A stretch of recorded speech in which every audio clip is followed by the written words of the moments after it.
Coordination number എന്ന് പറയുന്നത് ലിഗാൻഡ്സിന് എത്ര ബോണ്ട് ഫോം ചെയ്യാൻ പറ്റും എന്നുള്ളതാണ്. സെൻട്രൽ മെറ്റൽ ആറ്റവുമായിട്ട് എത്ര ബോണ്ട് ഫോം ചെയ്യാൻ പറ്റും എന്നുള്ളതാണ്.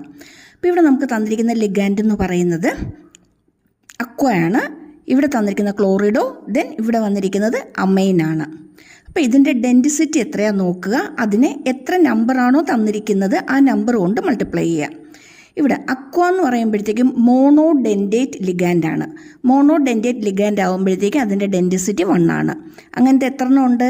2 എണ്ണം ഇൻറ്റു 2 പ്ലസ് അടുത്തതിലേക്ക് വരുമ്പോഴത്തേക്കും ക്ലോറിഡോ എന്ന് പറയുമ്പോഴും അതിൻ്റെ ഡെൻസിറ്റി അല്ലെങ്കിൽ അതിന് ബോണ്ട് ഫോം ചെയ്യാൻ പറ്റുന്നത് ഒരു ബോണ്ടാണ്. അങ്ങനത്തെ 2 എണ്ണം, ദറ്റ് ഈസ് 1 ഇൻറ്റു 2 പ്ലസ് അടുത്തത് അമൈനാണ്. അമൈനും മോണോഡെൻഡേറ്റ് ലിഗാൻഡാണ്, 2 എണ്ണം ഉണ്ട്. അപ്പോൾ നമുക്ക് ടോട്ടൽ എത്ര കിട്ടും? 2 + 2 + 2 അല്ലേ? 2 2 2 ദറ്റ് ഈസ് ഈക്വൽ ടു 6. ഇതിൻ്റെ കോർഡിനേഷൻ നമ്പർ എന്ന് പറയുന്നത് 6 ആണ്.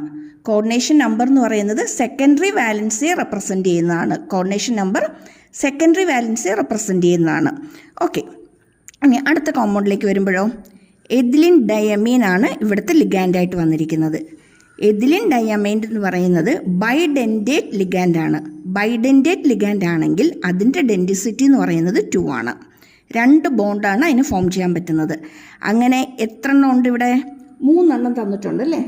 അതുപോലത്തെ 3 എണ്ണം ഇവിടെ ഉണ്ട്. അങ്ങനെയാണെങ്കിൽ ഇതിൻ്റെ കോർഡിനേഷൻ നമ്പർ എന്ന് പറയുന്നത് 2 × 3 ദാറ്റ് ഈക്വൽ ടു 6 ആണ്. എഗെയിൻ ഇവിടെ വരുമ്പോഴത്തേക്കും ഓക്സലേറ്റോ എന്ന് പറയുന്നത് ബൈഡെൻഡേറ്റ് ലിഗാൻഡാണ്. ബൈഡെൻഡേറ്റ് ലിഗാൻഡ് ആകുമ്പോഴത്തേക്കും ഡെൻസിറ്റി 2 ആണ്. അവിടെ വരുന്നത് 2 എണ്ണം ഉണ്ട്. അപ്പോൾ 2 ടോട്ടൽ നമ്പർ ഓഫ് ബോണ്ട് അവിടെ ഫോം ചെയ്യാൻ പറ്റുന്നത് 4 ആയിരിക്കും. ഇതുപോലെ എളുപ്പത്തിൽ ടോപ്പിക്സ് പഠിക്കാനും കൂടുതൽ ക്ലാസ്സുകൾക്കും വീഡിയോസിനുമായിട്ട് ചാനൽ സബ്സ്ക്രൈബ് ചെയ്യാൻ മറന്നു പോരുതേ. Thank you.